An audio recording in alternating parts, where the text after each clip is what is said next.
Hi friends, welcome back to my YouTube channel R&D Creations. ഞാൻ റീജ ദിലീഷ്. ഇത് നമ്മളുടെ 4ാമത്തെ വീഡിയോയാണ്. ഇന്നത്തെ 4ാമത്തെ ക്ലാസ്സിൽ നമ്മൾ പഠിക്കാൻ പോകുന്നത് എങ്ങനെ നമുക്ക് ഇംഗ്ലീഷ് സെൻറ്റൻസ് ഉണ്ടാക്കാം എന്നാണ്. മലയാളത്തിൽ നമ്മൾ പറയുന്ന ഒരു വാക്യത്തിനെ എങ്ങനെ നമുക്ക് ഇംഗ്ലീഷിലേക്ക് ട്രാൻസ്ലേറ്റ് ചെയ്യാൻ പറ്റും എന്നാണ് നമ്മളിന്ന് പഠിക്കാൻ പോകുന്നത്. അതിനുവേണ്ടി നമ്മൾ ആദ്യത്തെ 3 ക്ലാസ്സുകളിലായി സബ്ജക്റ്റ്, വേർബ്, ഒബ്ജക്റ്റ് ഈ 3 ടോപ്പിക്സും കവർ ചെയ്തു. കാരണം സബ്ജക്റ്റും വേർബും ഒബ്ജക്റ്റും കൂടി ചേരുമ്പോഴാണ് ഒരു ഇംഗ്ലീഷ് സെൻറ്റൻസ് ഉണ്ടാവുന്നത്. നമുക്കൊരു എക്സാമ്പിൾ നോക്കാം, എങ്ങനെയാണ് മലയാളം സെൻറ്റൻസിനെ ഇംഗ്ലീഷിലേക്ക് മാറ്റുന്നതെന്ന്. എനിക്ക് മാങ്ങ ഇഷ്ടമാണ്. എനിക്ക് എന്നുള്ളതിന് നമ്മൾ ഐ എന്നാണ് ഇംഗ്ലീഷിൽ പറയുന്നത്. മാങ്ങ എന്നുള്ളതിന് മാംഗോ, ഇഷ്ടത്തിന് നമ്മൾ ലൈക്ക് എന്നാണ് പറയുന്നത്. അപ്പോൾ ഇതിൽ ഏതാണ് സബ്ജക്റ്റ് എന്ന് നമ്മൾ ആദ്യം നോക്കണം. ഇതിൽ സബ്ജക്റ്റ് എന്ന് പറയുന്നത് ഞാനാണ്. കാരണം എന്നെക്കുറിച്ചാണ് പറയുന്നത്. ആരെക്കുറിച്ചാണോ പറയുന്നത് ആ ആളാണ് വാക്യത്തിലെ സബ്ജക്റ്റ്. അപ്പോൾ ഐ. ഇനി നമുക്ക് നോക്കേണ്ടത് വേർബാണ്. വേർബ് ഏതാണ്? ലൈക്ക് എന്ന് പറയുന്നതാണ് വേർബ്. കാരണം ക്രിയയാണ്, ചെയ്യുന്ന കാര്യത്തിനെയാണ് നമ്മൾ വേർബ് എന്ന് പറയുന്നത്. അപ്പോൾ ലൈക്ക്. ഇനി ഒബ്ജക്റ്റ് ഏതാണ്? മാംഗോ എന്ന് പറയുന്നതാണ് ഒബ്ജക്റ്റ്. സബ്ജക്റ്റ് ആരെ എന്തിനെ ചെയ്യുന്നുവോ അതാണ് ഒബ്ജക്റ്റ് എന്ന് നമ്മൾ പഠിച്ചിട്ടുണ്ട്. ഇതിൽ സബ്ജക്റ്റ്, ഒബ്ജക്റ്റ്, വേർബ് ഇതൊന്നും നിങ്ങൾക്ക് ക്ലിയർ ആയിട്ട് മനസ്സിലാവുന്നില്ല എങ്കിൽ നിങ്ങൾ ആദ്യത്തെ 3 വീഡിയോസ് പോയിട്ട് കാണണം. അത് കണ്ടു കഴിഞ്ഞാൽ ക്ലിയർ ആയിട്ട് മനസ്സിലാവും എന്താണ് സബ്ജക്റ്റ്, എന്താണ് വേർബ്, എന്താണ് ഒബ്ജക്റ്റ്. ഓക്കെ, അപ്പോൾ ഇവിടെ ഒബ്ജക്റ്റ് എന്ന് പറയുന്നത് മാംഗോയാണ്. കാരണം സബ്ജക്റ്റായ ഐ അല്ലെങ്കിൽ എനിക്ക് എന്താണ് ഇഷ്ടം എന്ന് ചോദിക്കുമ്പോൾ അതിൻ്റെ ഉത്തരം എനിക്ക് മാങ്ങയാണ് ഇഷ്ടം. അപ്പോൾ മാങ്ങ എന്ന് പറയുന്നതാണ് ഇതിൽ ഒബ്ജക്റ്റ്. നമുക്ക് ഇതിനെ ഒരു സെൻറ്റൻസ് ആക്കി മാറ്റാം. Subject I plus verb like plus object mango equal to sentence എങ്ങനെ വരും? I like mango. എനിക്ക് മാംഗോ ഇഷ്ടമാണ്. ഇനി നമുക്ക് നോക്കാം എന്തുകൊണ്ടാണ് നമുക്ക് മലയാളത്തിലുള്ള ഒരു സെൻറ്റൻസ് ഇംഗ്ലീഷിലേക്ക് ട്രാൻസ്ലേറ്റ് ചെയ്യുമ്പോൾ മിസ്റ്റേക്ക് വരുന്നത് എന്ന്. കാരണം നമ്മൾ പറഞ്ഞു ഇംഗ്ലീഷിൽ സെൻറ്റൻസിൻ്റെ സ്ട്രക്ചർ ഇതാണ്: subject plus verb plus object equal to sentence. എന്നാൽ മലയാളത്തിൽ ഇത് വ്യത്യാസമാണ്. Subject plus object plus verb equal to Malayalam sentence. മലയാളത്തിൽ നമ്മൾ ആദ്യം സബ്ജക്റ്റ് കർത്താവ് പ്ലസ് ഒബ്ജക്റ്റ് കർമ്മം പ്ലസ് വേർബ് ക്രിയ, ഈ ഒരു രീതിയിലാണ് നമ്മൾ മലയാളത്തിൽ സെൻറ്റൻസ് പറയുന്നത്. അതുകൊണ്ടാണ് പലപ്പോഴും മലയാളത്തിൽ പറയുന്ന സെൻറ്റൻസിനെ അതുപോലെ നമുക്ക് ഇംഗ്ലീഷിലേക്ക് ട്രാൻസ്ലേറ്റ് ചെയ്യാൻ പറ്റാത്തത്. സെൻറ്റൻസിൻ്റെ സ്ട്രക്ചറിലുള്ള ഈ ഒരു വ്യത്യാസം മനസ്സിലാക്കി കഴിഞ്ഞാൽ നിങ്ങൾക്ക് എളുപ്പത്തിൽ മലയാളം സെൻറ്റൻസിനെ ഇംഗ്ലീഷിലേക്ക് മാറ്റാൻ സാധിക്കും. കാരണം നമ്മൾ മലയാളം പറയുമ്പോൾ ഇപ്പോൾ എനിക്ക് മാങ്ങ ഇഷ്ടമാണ് എന്ന് പറയുമ്പോൾ നമ്മൾ പറഞ്ഞതുപോലെ എനിക്ക് എന്നുള്ളത് സബ്ജക്റ്റാണ്, മാംഗോ എന്നുള്ളത് ഒബ്ജക്റ്റാണ്, ഇഷ്ടം എന്നുള്ളത് വേർബാണ്. ഇങ്ങനെയാണ് ഇത് വരുന്നത്. അപ്പോൾ subject plus object plus verb ഇതാണ് മലയാളം സെൻറ്റൻസിൻ്റെ സ്ട്രക്ചർ. അപ്പോൾ നമ്മളിത് നേരെ ഇംഗ്ലീഷിലേക്ക് മാറ്റുകയാണെങ്കിൽ എനിക്ക് മാങ്ങ ഇഷ്ടമാണ്, ഐ മാംഗോ ലൈക്ക് എന്നായി മാറും. അപ്പോൾ അത് തെറ്റാണ്. എനിക്ക് മാങ്ങ ഇഷ്ടമാണെന്ന് പറയുന്ന ആ ഒരു മലയാളം സെൻറ്റൻസ് അതുപോലെ ഇംഗ്ലീഷിലേക്ക് മാറ്റുമ്പോൾ ഐ മാംഗോ ലൈക്ക്, ആ ഒരു ഇംഗ്ലീഷ് സെൻറ്റൻസ് തെറ്റാണ്. പകരം ഐ ലൈക്ക് മാംഗോ, എനിക്ക് ഇഷ്ടമാണ് മാംഗോ. ഇതാണ് ഇംഗ്ലീഷിൽ സെൻറ്റൻസിൻ്റെ സ്ട്രക്ചർ.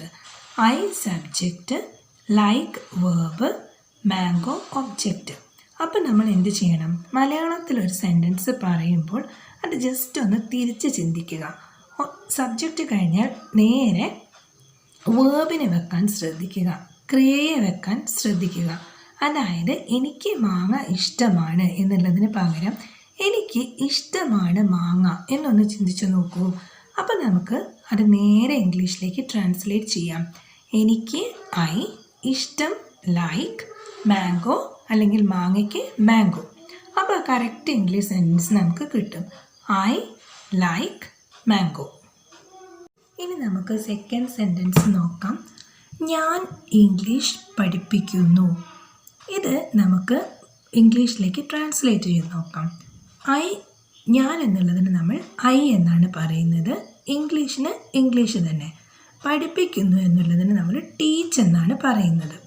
അപ്പോൾ ഈ ഒരു മലയാളം സെൻറ്റൻസിനെ നേരെ ഇംഗ്ലീഷിലേക്ക് ട്രാൻസ്ലേറ്റ് ചെയ്യുമ്പോൾ ഐ ഇംഗ്ലീഷ് ടീച്ച് എന്നാണ് വരുന്നത്. അതിന് പകരം നമ്മൾ ഇങ്ങനെ ശ്രദ്ധിക്കുക സെൻറ്റൻസിനെ. ഞാൻ പഠിപ്പിക്കുന്നു ഇംഗ്ലീഷ്. I teach English. ഇതൊരു കറക്റ്റ് സെൻറ്റൻസ് ആണ്. അപ്പം ഞാൻ ഇംഗ്ലീഷ് പഠിപ്പിക്കുന്നു എന്നതിന് പകരം ഞാൻ പഠിപ്പിക്കുന്നു ഇംഗ്ലീഷ്. അതായത് നമ്മൾ ഇംഗ്ലീഷിൻ്റെ സെൻറ്റൻസിൻ്റെ സ്ട്രക്ചറിലേക്ക് ആ മലയാളം സെൻറ്റൻസിനെ ജസ്റ്റ് ഒന്ന് മാറ്റുകയാണ്. ഞാൻ എന്നുള്ളത് സബ്ജക്റ്റ് പ്ലസ് പഠിപ്പിക്കുന്നു എന്നുള്ളത് വേർബ് പ്ലസ് ഒബ്ജക്റ്റ് ഇംഗ്ലീഷ്. ഇതാണല്ലോ ഇംഗ്ലീഷ് സെൻറ്റൻസിൻ്റെ structure. Subject plus verb plus object. അപ്പോൾ ഞാൻ ഇംഗ്ലീഷ് പഠിപ്പിക്കുന്നു എന്നതിന് പകരം ഞാൻ പഠിപ്പിക്കുന്നു ഇംഗ്ലീഷ്. ഇങ്ങനെ ചിന്തിച്ചാൽ നമുക്ക് ഐ ടീച്ച് ഇംഗ്ലീഷ് എന്നുള്ള കറക്റ്റ് സെൻറ്റൻസ് കിട്ടും. ഇനി നമുക്ക് മൂന്നാമത്തെ സെൻറ്റൻസ് നോക്കാം. കുട്ടികൾ പാട്ട് പാടുന്നു. ഈ ഒരു സെൻറ്റൻസിനെ ഇംഗ്ലീഷിലേക്ക് മാറ്റണം. അപ്പോൾ ആദ്യത്തെ 2 സെൻറ്റൻസ് കേട്ട് കഴിഞ്ഞപ്പോൾ നിങ്ങൾക്ക് മനസ്സിലായിട്ടുണ്ടാകും എങ്ങനെയാണ് നമുക്ക് ചേഞ്ച് വരുത്തേണ്ടതെന്ന്.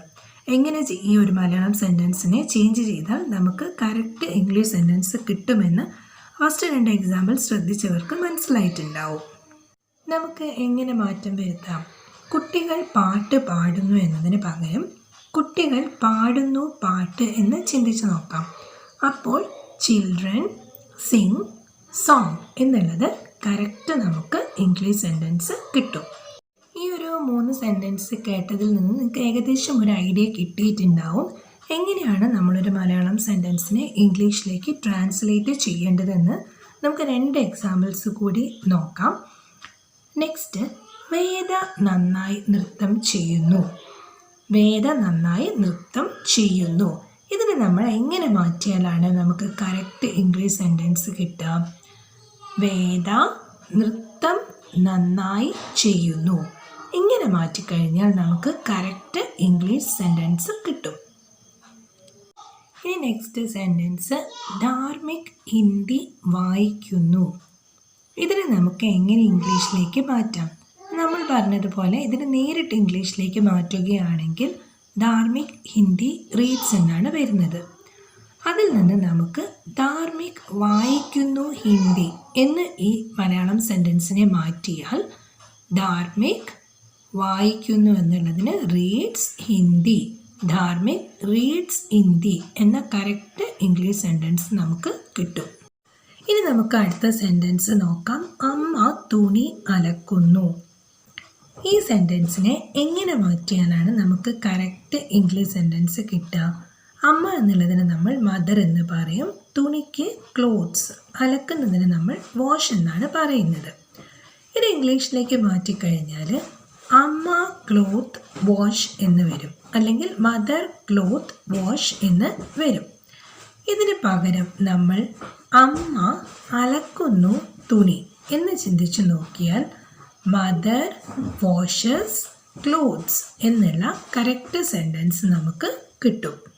ഇനി നമുക്ക് ട്രൈ ദ സെക്ഷനിലേക്ക് കിടക്കാം. ഇത് നിങ്ങൾക്ക് സ്വയം എത്രമാത്രം നിങ്ങൾ പഠിച്ചു എന്ന് നിങ്ങൾക്ക് സ്വയം ടെസ്റ്റ് ചെയ്യാനുള്ള ഒരു പോർഷനാണ് ഇത്, ട്രൈ ദ സെക്ഷൻ. ഈ സെക്ഷൻ വെച്ചിട്ട് നിങ്ങൾക്ക് ഈ തന്നിരിക്കുന്ന സെൻറ്റൻസിനെ നിങ്ങൾക്ക് മലയാളത്തിൽ നിന്ന് ഇംഗ്ലീഷിലേക്ക് ട്രാൻസ്ലേറ്റ് ചെയ്യാം. അപ്പോൾ നമുക്ക് ആദ്യത്തെ സെൻറ്റൻസ് നോക്കാം. അച്ഛൻ പത്രം വായിക്കുന്നു. സെക്കൻഡ്, അമ്മ കറി ഉണ്ടാക്കുന്നു.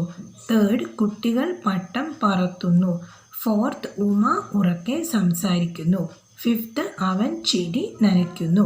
ഈ 5 സെൻറ്റൻസിനെയും നിങ്ങൾക്ക് അറിയാവുന്ന പോലെ നിങ്ങൾ വീഡിയോൻ്റെ ഫസ്റ്റ് പോർഷനിൽ കേട്ടല്ലോ എങ്ങനെയാണ് നമ്മളൊരു മലയാളം സെൻറ്റൻസിനെ ഇംഗ്ലീഷിലേക്ക് ട്രാൻസ്ലേറ്റ് ചെയ്യേണ്ടതെന്ന്. അത് കറക്റ്റ് കേട്ടതിന് ശേഷം നിങ്ങളുടെ ഐഡിയ ഉപയോഗിച്ച് ഇതിനെ മലയാളത്തിനെ ഇംഗ്ലീഷിലേക്ക് ട്രാൻസ്ലേറ്റ് ചെയ്യണം. നമ്മൾ അടുത്ത ക്ലാസ്സിൽ ഈ 5 സെൻറ്റൻസിൻ്റെയും ആൻസർ നമുക്ക് നോക്കാം. അതുകൊണ്ട് ട്രാൻസ്ലേറ്റ് ചെയ്യാൻ പറ്റാത്തവരാണെങ്കിൽ ടെൻഷൻ എടുക്കേണ്ട കാര്യമൊന്നുമില്ല. നമ്മൾ നെക്സ്റ്റ് ക്ലാസ്സിലും ഈ ഒരു വർക്ക് തന്നെയാണ്, ഈ ഒരു എക്സസൈസ് തന്നെയാണ് ചെയ്യുന്നത്. നെക്സ്റ്റ് ക്ലാസ്സിൽ നമ്മൾ പുതിയ ടോപ്പിക്കല്ല എടുക്കുന്നത്, പകരം ഈ ഒരു സെൻറ്റൻസ് മേക്കിങ്ങിൽ തന്നെ നമ്മൾ കുറേ എക്സസൈസ്, ഇനിയും കുറേ സെൻറ്റൻസസ് ട്രൈ ചെയ്ത് നോക്കുകയാണ് ചെയ്യുന്നത്.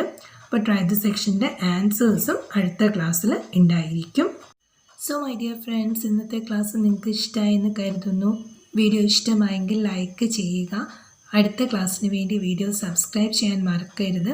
നിങ്ങൾക്ക് യൂസ്ഫുള്ളായി തോന്നുന്നുണ്ടെങ്കിൽ അത് നിങ്ങളുടെ ഫ്രണ്ട്സുമായിട്ട് ഷെയർ ചെയ്യുക. പിന്നെ നിങ്ങളുടെ കമൻറ്റ്സ്, അത് വളരെ ഇമ്പോർട്ടൻ്റ് ആണ്, അതുകൊണ്ട് നിങ്ങളുടെ കമൻറ്റ്സ് ഇടുക. അപ്പോൾ നെക്സ്റ്റ് വീഡിയോയിൽ കാണാം. നെക്സ്റ്റ് വീഡിയോയിൽ കാണുമ്പോഴത്തേക്കും നിങ്ങൾ സബ്ജക്റ്റും വേർബും ഒബ്ജക്റ്റും ഒരിക്കൽ കൂടി നന്നായിട്ട് റിവൈസ് ചെയ്ത് വെക്കുക. ഇപ്പോൾ നമ്മൾ ഇന്നെടുത്ത മേക്കിംഗ് സെൻറ്റൻസ് എന്നുള്ള പോർഷനും നന്നായിട്ടൊന്ന് നോക്കി വെക്കുക. കാരണം അടുത്ത ക്ലാസ്സിലും നമ്മൾ ഇതേ ഒരു മേക്കിംഗ് സെൻറ്റൻസ് എന്നുള്ള പോർഷൻ തന്നെയാണ് ചെയ്യാൻ പോകുന്നത്. അപ്പോഴത്തേക്കും എല്ലാവരും നല്ല സ്മാർട്ടായിട്ട് മലയാളം സെൻറ്റൻസിനെ ഇംഗ്ലീഷിലേക്ക് ട്രാൻസ്ലേറ്റ് ചെയ്യാൻ റെഡി ആയിട്ട് നിൽക്കണം. Okay, bye, see U.